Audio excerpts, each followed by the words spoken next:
Programa Passaporte 44. Quero pedir a você que está aí na tua casa, que você pare um pouquinho do que você está fazendo e preste atenção no programa de hoje, porque nós temos aqui pessoas que têm um testemunho lindo e maravilhosos, né, sobre a fé. Eles vão falar sobre a fé e sobre o passado da vida deles, né? Principalmente o Marcos Mota, que está hoje no programa, que tem muita coisa para contar. Nós também temos a presença do pastor Dionísio, que é da Casa de Oração da Filadélfia, que também tem um testemunho muito importante para falar hoje. Então, eu gostaria que você, pai, mãe, você jovem, prestasse um pouquinho mais atenção no que essas pessoas têm a dizer. Temos também a participação do jornalista que está acompanhando todo esse trabalho do Marcos, né, da sucursal do Cruzeiro do Sul, o João Avarenga. Boa noite. Boa noite. Bom, eu vou começar com você, Marcos. Fala, porque no programa que você teve, acho que está fazendo uns 4, 5 meses, né, que você teve aqui, ele já teve, e ele não pode falar, né, abertamente de todos os problemas por causa do tempo. Mas então hoje, o tempo, né, dá para a gente explorar mais um pouco aí o seu passado. Eu gostaria de começar lá do comecinho. O que tanto você já fez de errado nessa vida? Olha, eu posso dizer que praticamente de tudo, né? Eu vivi durante 24 anos, eu fui um instrumento na mão do diabo, né? Durante 24 anos, eu usei drogas, eu furtei, eu fiz barbaridades, né? Você começou com quantos anos, Marcos? Comecei com 10 anos. 10 anos? 10 anos, comecei cheirando gasolina. Não acredito. Gasolina? Cheirando gasolina. Eu lembro, naquela época, eu como sou de uma família pobre, lá de Pernambuco, e eu morava na beira da maré e precisava de adquirir alguma coisa para comer, para ajudar na casa, e eu ia lavar carro, na Praça da Marinha, no Porto, em Recife, né? E lavava um carro daqui e um carro dali, e perto da praça onde que eu vivia, ali existia um tráfico de droga, né? Inclusive o elemento que me ofereceu, porque sempre digo para o jovem, para não ter aquela curiosidade, que ele leia, sabe, escute testemunhos como esses, programas como esses, sabe, para ele entender o que a droga faz, mas nunca queira ter uma experiência de experimentar, que entre 10 jovens que experimentam a droga, eu posso dizer que 8 ficam no vício e 10 têm a sorte de não gostar, né? E eu era pequeno, ia por ali e tal, e... Começou com a gasolina? Botava minha boca assim no tanque de gasolina assim dos carros, assim, sungava aquilo ali, aquela coisa que fazia, a cabeça ficava ali, e fui e tal, até que, inclusive o cara que me ensinou era o Marcos de Assis, ele é morto hoje em dia, a polícia matou ele num tiroteio lá em Pernambuco e me ofereceu o primeiro cigarro de maconha, e eu tive a infelicidade de experimentar, e onde que fiquei 24 anos. Aí já veio para cocaína também? Vim para cocaína. Comecei a tomar, por exemplo, ampliquitiro, diazepam, neosine. Na época, eu vivi uma época de minha vida tão perturbada que se dissesse que fezes fazia a cabeça, entendeu? Você tomava vegetável, Marcos? Tomei. Eu tinha umas veias bonitas, quando eu era mais novo, eu tinha uns dentes perfeitos, mas você vê que hoje em dia nem veio tem mais.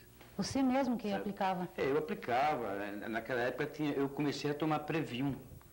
Sabe, os médicos, é o tipo de uma injeção que a mulher grávida ela toma na barriga para não sentir a dor na hora dela ter a criança, né? E eu nem sei se existe hoje, essa Previum, ela é misturada com glicose e a gente se aplicava e aquilo quando passava no coração dava aquela coisa. Agora, como que você conseguiu tudo isso, Marcos? Com que dinheiro? Olha, o viciado geralmente ele começa roubando na casa, né? Ele começa a roubar no trabalho, se ele trabalha. Sabe, começa a mexer nas coisas dos pais, e como eu tive época que a minha mãe lavava roupa para fora, era aquela luta, eu tive época que eu tive até mantimento, sabe, 1 quilo daqui, 1 quilo dali e tal, tinha as coisas, vendia, não levava direto no traficante, para trocar, para tá aí, você entendeu? E fiz também alguns furtos, né, cheguei até a assaltar, sabe, fiz algumas coisas assim, me prostituí também. Vendeu o corpo? Sabe, eu muitas vezes, eu conheço os grandes centros do país. Eu peregrinei durante muitos anos na minha vida e muitas vezes até sem pegar ônibus para a estrada, eu estando com um pacote de droga no meu bolso, então aquilo me fazia por onde ir. Eu lembro na Cinelândia, sabe, na Praça da República no Rio de Janeiro, eu me sujeitava muitas vezes a sair com um homossexual, eu não me envergonho de dizer, porque Jesus falou para a gente ir e pregar o Evangelho e ser de meu testemunho. Eu já sou uma nova criatura. Um homem novo, né, Marcos? Uma nova pessoa. Homem, sabe? E eu, muitas vezes, cheguei até a morar com um homossexual, de passar dias, mesmo que todos eles que eu me envolvia com ele, eu roubava ele, sempre o cara dava aquela confiança. Aconteceu deles em São Paulo, de ele ir trabalhar, eu juntar uma perua na frente da casa dele e montar tudo e ir embora. Entendeu? Depois já me juntava com outro. Hoje, eu faço tratamento com o Dr. Franco aqui no SUS, e de vez em quando ele está pedindo um HIV meu, e todos que vêm positivo. Eu acho que Deus vem negativo, quer dizer, e Deus tem misericórdia de mim, eu teve muita misericórdia. Eu acho que Deus já previa que ia haver uma mudança na minha vida, de eu não ter me contaminado com AIDS, que eu me envolvi bastante com homossexual e prostituta, para me adquirir a droga. Porque eu queria droga, eu não estava aí com moral, não estava aí com nada. Deus te reservou porque para você que você possa estar vivo, né, para continuar esse trabalho maravilhoso que você hoje está fazendo. Sabe? Eu gostaria de perguntar ao jornalista, né, se tem alguma pergunta também para fazer ao Marcos. Marcos, com relação a essa tua trajetória, né, queria saber se você foi preso várias vezes, como que foi a tua prisão, se você na cadeia, por exemplo, no caso também teve contato com drogas, se haveria, por exemplo, nos locais que você foi preso, a entrada de droga na cadeia. Acontecia isso, não? Sabe, eu lembro uma vez, eu estava no DEIC em São Paulo, no quarto andar, e eu presenciei uma cena terrível, sabe? Tinha ali, aqui no DEIC, ali existe um depósito, não sei se hoje em dia existe mais isso, ali existe um depósito de preso. E eu presenciei uma cena de um PM, sabe? Que a gente nem pode revelar nome, eu nem lembro mais desse cara, que isso faz tempo pra caramba.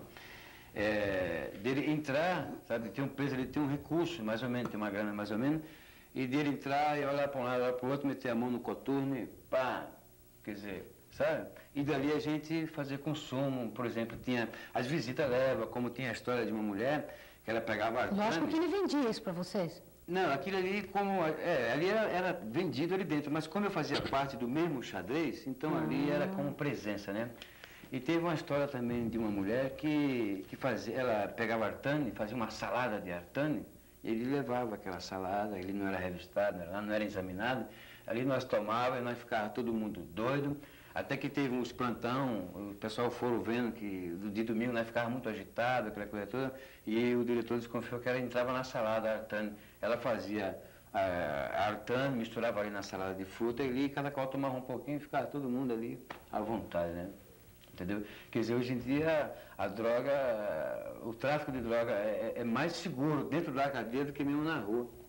Sabe? Porque existe aqueles presos que têm um recurso... Porque eu perguntei isso porque existe um comentário, por exemplo, já antigo, inclusive, que diz que Itapetininga faz parte de um corredor de tráfico de drogas. Eu queria saber se isso é real realmente ou é lenda isso. Olha, isso não é lenda, isso é verdade. Hoje eu estava comentando que nos últimos 3 anos, o consumo e os pontos dos tráficos de droga aqui em nossa cidade se multiplicou. É incrível, incrível, sabe? Você vê, por exemplo, Vila Santana, Vila Ruda, sabe? Vila Barte, ali o Pitaceso, sabe? Tá antes, para você conseguir, muitas vezes você tem até que dar uma viaginha para Sorocaba, para você conseguir. Agora não precisa você ir muito longe para você adquirir a droga na cidade. Mas droga pesada? Ou... pesada, a cocaína, porque a cocaína não é mais aquela droga pesada, sabe? O que seria então agora pesada? Hoje em dia eu considero um LSD, um ácido, tá difícil de encontrar. Mas isso entra aqui, mano? Lógico, no meio da camada mais assim, mais social tal, isso aí entra. No meio da camada mais. Você não teve nenhuma represária por você estar falando tudo isso? Assim, alguma vingança por de algum traficante? Você tem medo, Marcos, desse trabalho que você está fazendo? Eu não tenho, porque se eu tivesse medo, eu não teria fé em Deus. Eu não teria fé em Jesus, que eu faço isso tudo na fé dele. Sabe? Mas já sofreu alguma ameaça? Já andaram ligando na minha casa, que eu estava mexendo numa ferida, difícil de cicatrizar, aquela coisa toda que o outro trabalho que foi feito, a Drogas Mata, saiu o nome do DISE, a Delegacia de Investigação sobre Entorpecente, denuncie, fone 7105-51. Perdão. Sabe? Quer dizer, eu permiti que saiu, foi porque eles estavam apoiando e sempre eles dão apoio, é um trabalho também, que eles fazem a apreensão, só que o nosso trabalho não é um trabalho de apreensão, o nosso trabalho é um trabalho de prevenção, de tirar o jovem lá do vício e levar para a igreja e através do Evangelho de Jesus Cristo tentar curar o jovem, tirar o jovem como eu fui recuperado e tentar tirar o jovem, que não existe. O psiquiatra ele chega até um ponto, o médico ele vai até um ponto, ele tem ali o estudo dele, tá certo que um médico também é muito importante, mas a ajuda de Jesus, a Bíblia é muito mais importante ainda. Graças a Deus. Você entendeu? Marcos, você mais consumia ou você realmente já chegou a ser traficante mesmo? Olha, como eu Ou falei... desculpe, ou você acha que toda pessoa que consome é, na realidade, um traficante? Como é que é isso? Não. Dá para separar ou é tudo uma coisa só? Existe o traficante que vende e não fuma. Existe o traficante que tem a cocaína, ele trafica... Ele não usa. Mas eu acho que faz inverso, é isso? Não? Ele vive da infelicidade do outro lá. Sabe, Sabe porque, Alvarenga, às vezes eu não consigo acreditar que uma pessoa que venda, Marcos, aí também o pastor Dionísio, eu não consigo acreditar que uma pessoa que só passe, ela não use pelo menos um pouco. Eu acho que se ela entrou também não é só pelo dinheiro, talvez seja pelo próprio vício. Aí, Josiane, tem uma questão que é o seguinte, por exemplo, a questão do tráfico, ele é uma coisa que a gente lê nos jornais, acompanha pelos noticiários da televisão, é uma coisa organizada. Certo? Existe um cartel, existem cartéis que comandam isso, você entende? E quem está, por exemplo, no caso, à frente disso aí, geralmente não consome, são empresários do tráfico, que manipulam a distribuição. Manipulam, né? Consome. Por exemplo, muitas vezes o elemento faz um assalto e fala assim, o cara estava drogado. Eu conheço assaltantes que assaltam e não são drogados. Assaltam de cara limpa, sabe? Como se fosse um vício, um demônio que reencarnou nele, ele vai lá careta, que censura até, não fuma nem cigarro. Mas voltando à pergunta, você fazia o tráfico, você chegou a passar, a vender, por exemplo, para crianças, para menores? Você chegou a fazer? Olha, infelizmente, eu cheguei a fazer isso aí em porta de escola, sabe, Sorocaba, Santos. Porta de escola?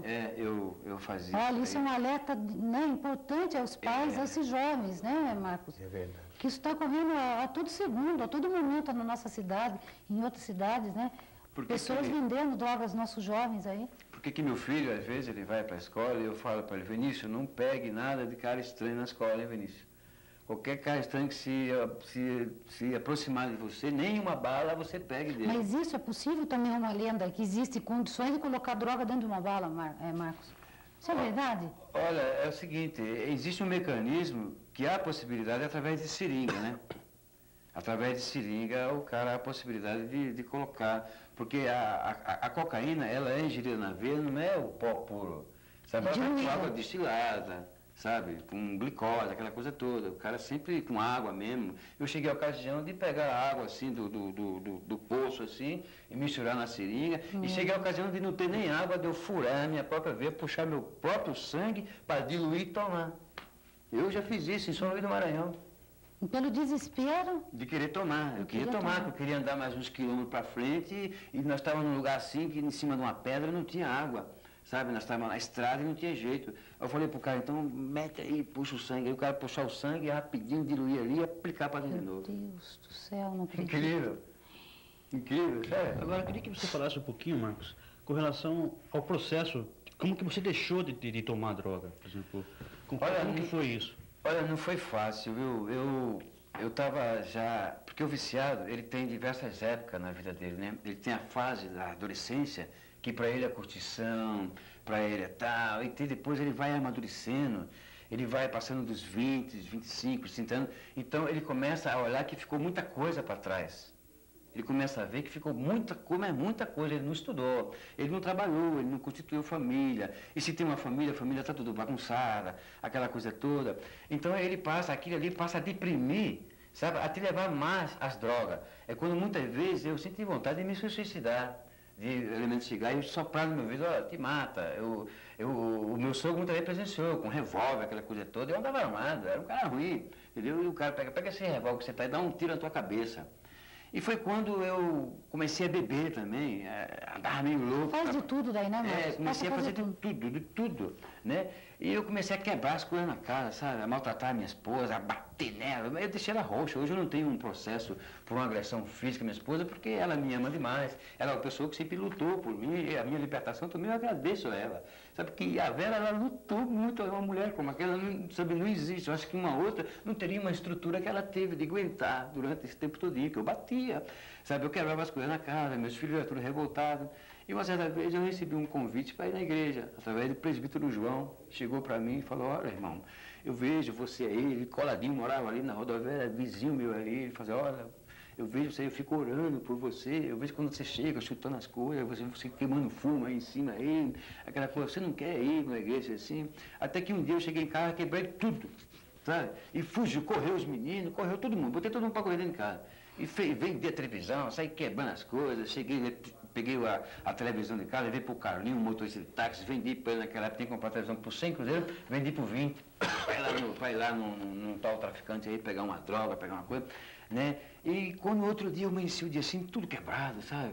Armário, botei tudo no chão, tudo arrebentado, guarda-roupa estourado, mas tudo quebrado.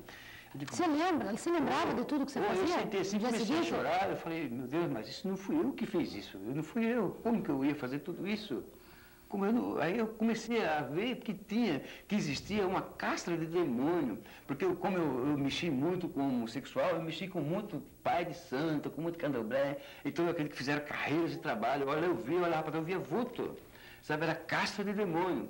E eu bati lá, bati palma na casa dele e digo, irmão, hoje eu vou na igreja com o senhor. Eu comecei na igreja do pastor Hélio, eu comecei a ir, e aquela coisa toda, até que chegou, eu tive uma caída, ele falou, pastor, eu não vou mais na igreja do senhor, porque não adianta eu ir lá e continuar fumando. Ele falou, irmão, em Mateus fala que isso são caças de demônio, que isso só sai através de jejum e oração.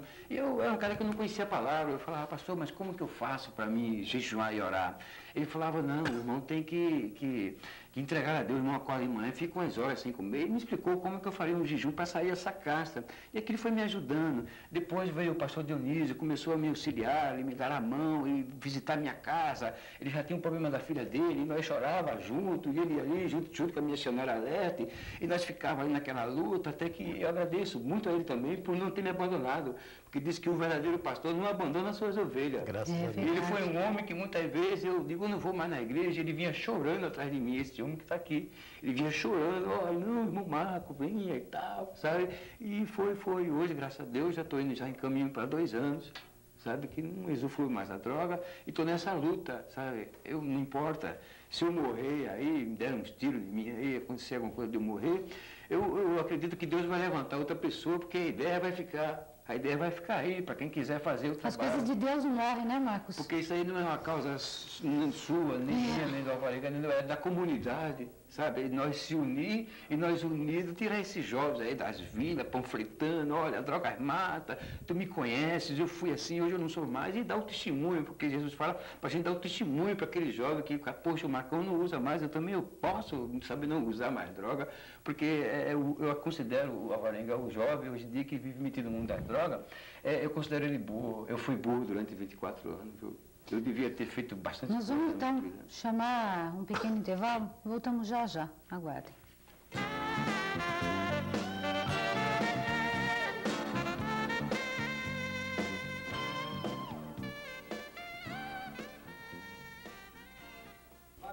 Estamos de volta com mais um programa Passaporte 44. Nossos agradecimentos especiais aos supermercados Pão de Mel, supermercado que sempre vende mais barato e tem sempre um pertinho da sua casa, né? E a Delmar também, que é o nosso patrocinador tão querido. E o que é a Delmar? A Delmar faz o seguinte, ela vende e aluga todos os aparelhos hospitalar. Então, tudo que você precisar, vai lá, dá uma corridinha na Delmar, a Rua Francisco Vale, viu?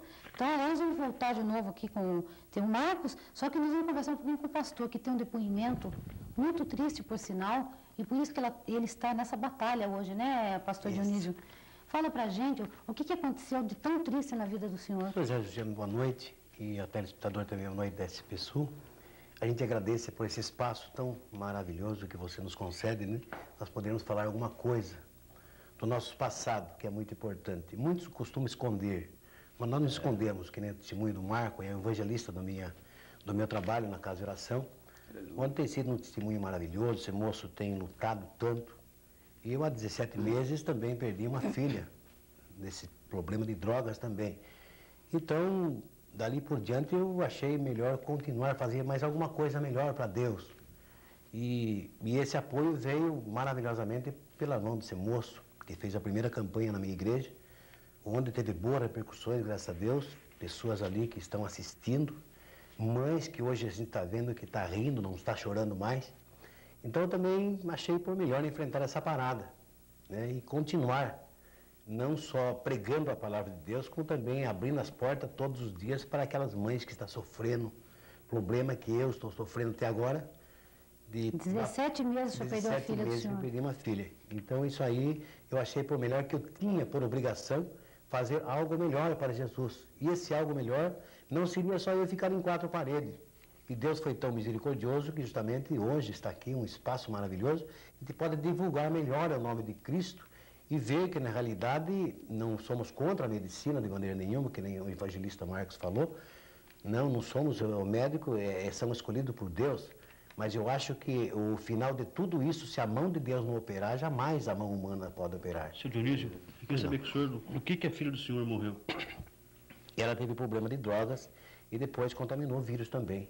Pegou AIDS? Pegou. E eu vim saber quase no último momento, porque infelizmente, em todo esse ponto de vista, o último que sabe é a família.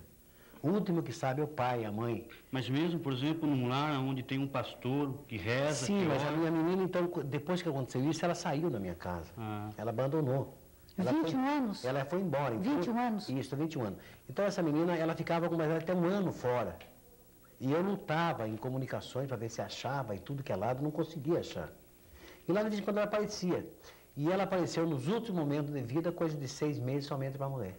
Daí eu corri. Eu corri aqui em Itapetininga mais ou menos 40 dias, todos os dias para Sorocaba, São Paulo. Daí eu me apavorei tanto... Mas o senhor já sabia que ela já estava com vírus? Os últimos momentos que eu vim saber. Só os últimos momentos? Só no último momento que eu vim saber.